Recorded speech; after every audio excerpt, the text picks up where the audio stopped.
Hi, I'm Jessica Weir. I did my PhD here in 2003 at the ANU, and then I've stayed on with an affiliate position, which is a visiting fellow position at the Fenner School for Environment and Society. So I've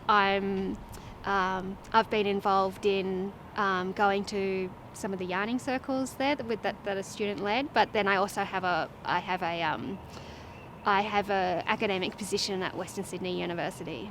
So decolonising academia to me means recognising and acknowledging that the academy is colonial, and it's always going to be colonial, but it's on Indigenous country. It needs to do the work to support Indigenous people and support Indigenous country and support country. Yes. So I kind of use the phrase of making colonisation more porous, less rigid, having more opportunities to support Indigenous leadership. It really seems like how can we do it, given that it is so much part of the colonial state. And I just say to people, well, we're on country. I'm a non-Indigenous person. I should have said that in my introduction. I'm descended from colonialists, and I'm white, but I'm here on country, and country's here to support me, my life, my family, as part of Indigenous people's understandings of relational ethics. We are all here together, so we are already here on country together, and there are so many things that an institution like the ANU and the academy more broadly can do to make these institutions less hostile for Indigenous people and more supportive of Indigenous country. The first thing is to look to Indigenous leadership, and that's everywhere, and it doesn't require taking a moment of an Indigenous person's time. You can Google it, and there's all kinds of amazing articles and advice by Indigenous leaders, including Indigenous scholars, about what to do, and then you can take steps to follow that direction. And it involves stepping up and identifying where there's discrimination against Indigenous people and addressing that.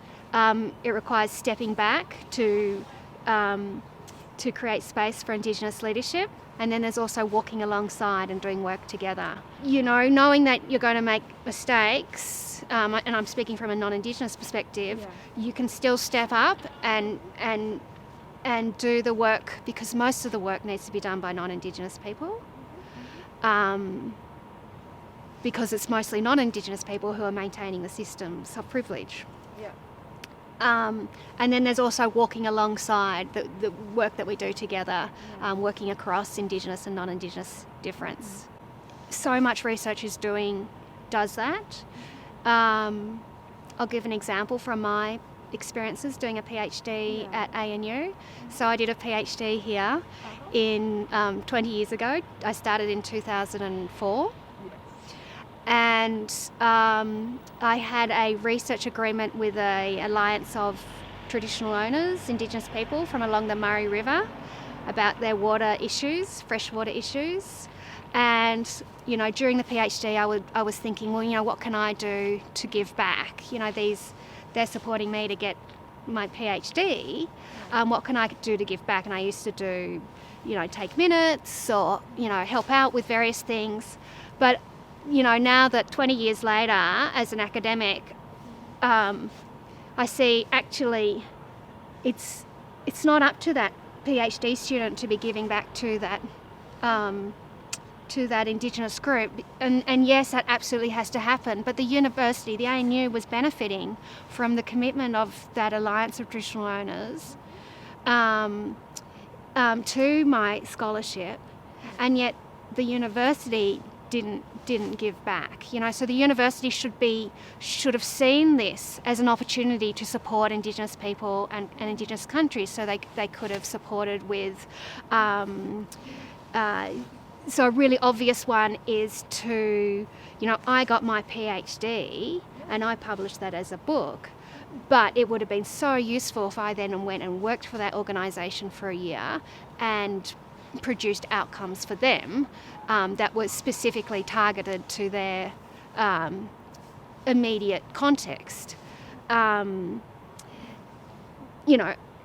that would be not much money for the ANU, a 1-year postdoc, a 1-year position with the Indigenous organisation to give back and to support research impact for that community, But there's a whole heap of other things, like providing pathways into the university for the people I was working with, providing opportunities for them to come to conferences or other opportunities that I had, as well as for me to follow their research ethics, not just the research ethics of the university. Yeah, so you really got to recognise that there's a power dynamic there. Whereas I wasn't just a PhD student, I was an ANU PhD student, and that institution needs to facilitate opportunities for better relationships with Indigenous people than just, thinking it's the PhD student's responsibility to make sure that that the Indigenous community is getting something out of it. No, there should be all kinds of services on offer by the university for communities that are investing in the university. A lot of talk about decolonising the academy is around supporting Indigenous communities, but there's also understanding that Indigenous people are not just case studies who are out there. The academy itself is on Indigenous land, and also there are Indigenous people who are scholars at the university as students, as academics, researchers and teachers, and also in the professional staff. And they provide a really important role in terms of bringing Indigenous leadership to within the institution, and it can be really exhausting. I have done these posters with some colleagues of mine about it. I don't think, because colonial privilege is such status quo, there's so little awareness about how difficult it is for Indigenous scholars who are constantly being challenged just every single day about what is and is not appropriate in the academy. And I think so a really critical first step that all scholars a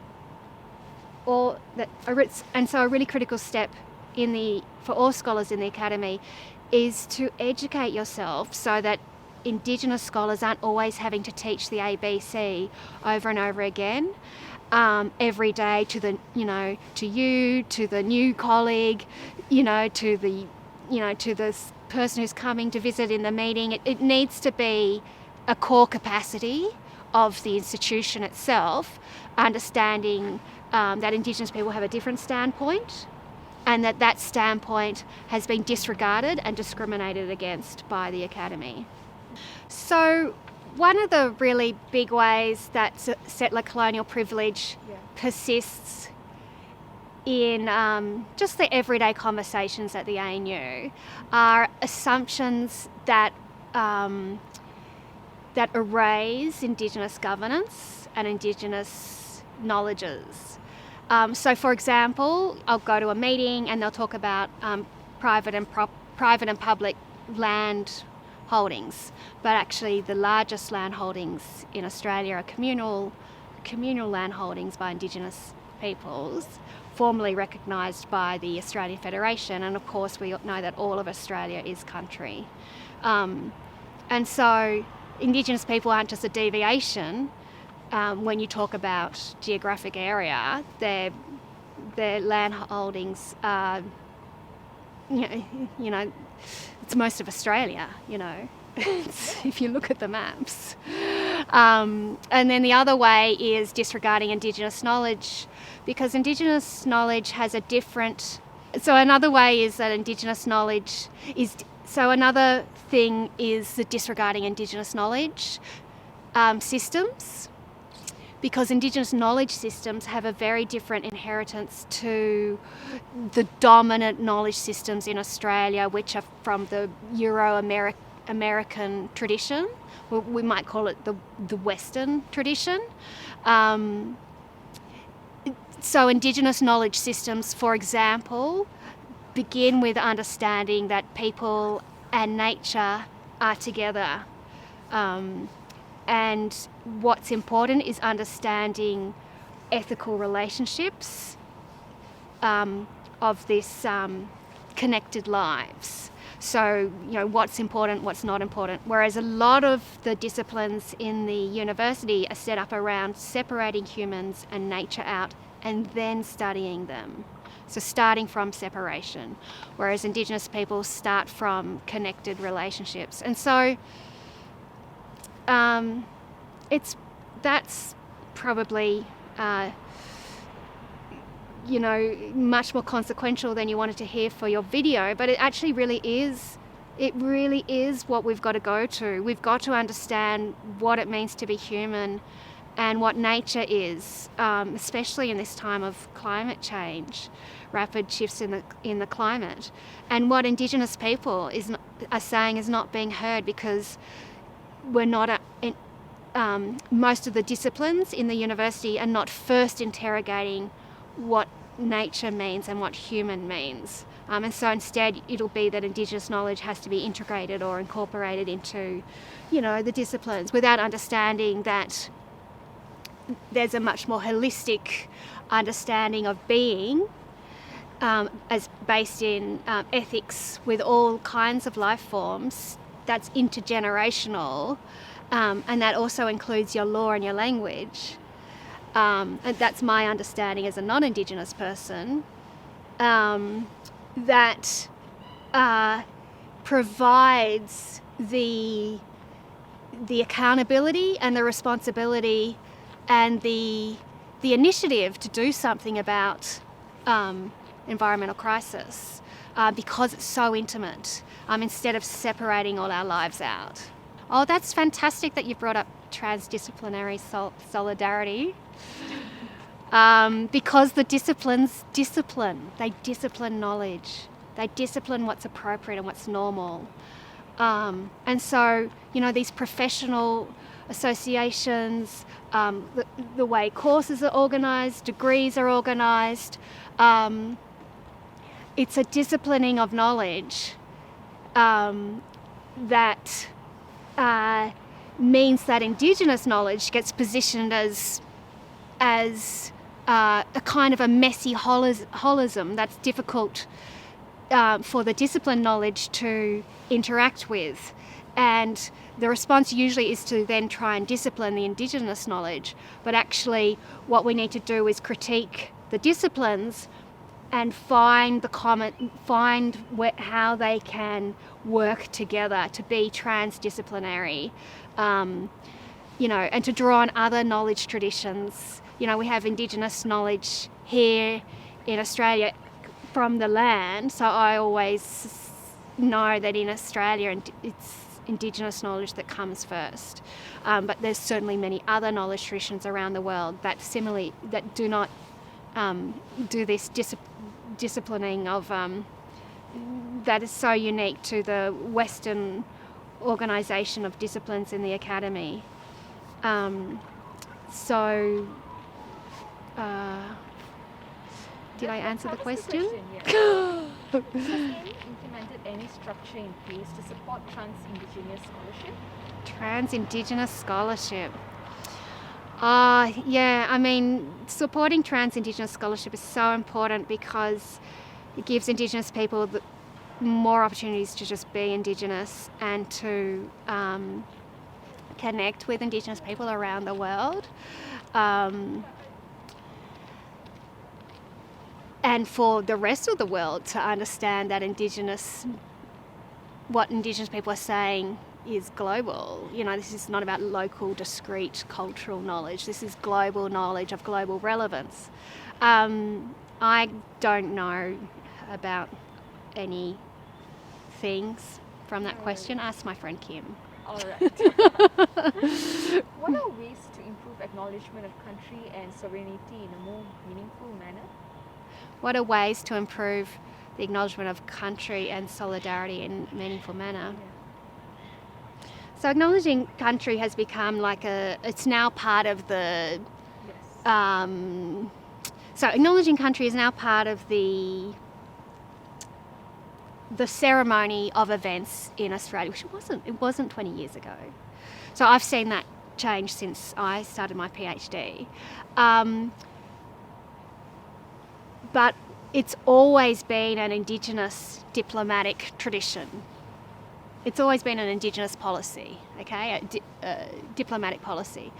And it needs to, we need to, I think non-Indigenous people, when I say we, need to consider more deeply what the acknowledgement of country is saying, because it's saying that we're here on country, and country holds us all together, and it's also Indigenous law and Indigenous governance. That we are located here together, and one system tried to disregard the other.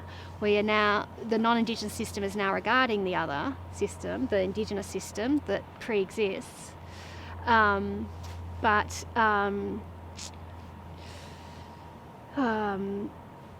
it can just be tokenistic if it's not meaningful. You see people acknowledge country and then go on to their talk, but it's like, I quite like to ask people, how does that acknowledgement of country relate to the seminar that you've given? Or how does that acknowledgement of country relate to the content of this course that we're hearing today? So, just challenge non-Indigenous people to go beyond tokenism and to be empowered, to be meaningful, and to take extra steps in understanding where we all are here together. So universities are such an exciting place because they provide leadership in the contest of ideas in society, and I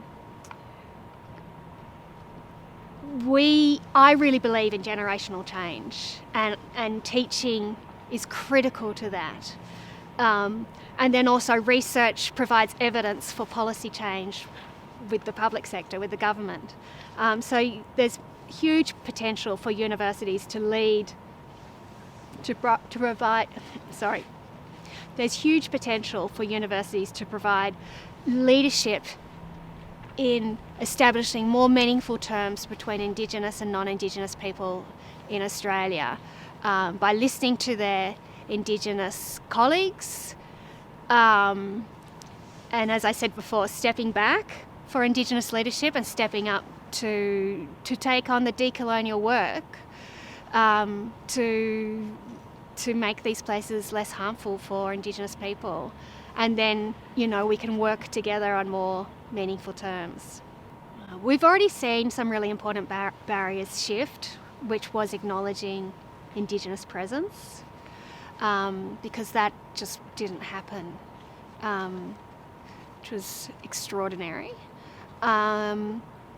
And so the next thing is to say, well, what are the consequences of that Indigenous presence? And we are on unceded Indigenous lands, and so we are benefiting from stolen lands. So certainly the barriers in the status quo, though, is still very locked in to what's appropriate in terms of funding arrangements that prioritise disciplines, in terms of standards that are not respectful of Indigenous ethics. For example, time pressures to get a research project finished rather than allowing time for Indigenous ethics. And just individuals themselves, are invested in their own careers and their own ways of doing things, and appointing their successors to go on and do similar work. These are our social worlds, and they're not easy to turn around. But certainly the times are changing, things are changing. There's extraordinary resurgence of Indigenous people in Australia and around the world, and there's extraordinary Indigenous scholars here at ANU coming through that are showing that it is possible to work differently. And, we all benefit if we can live in a less violent society.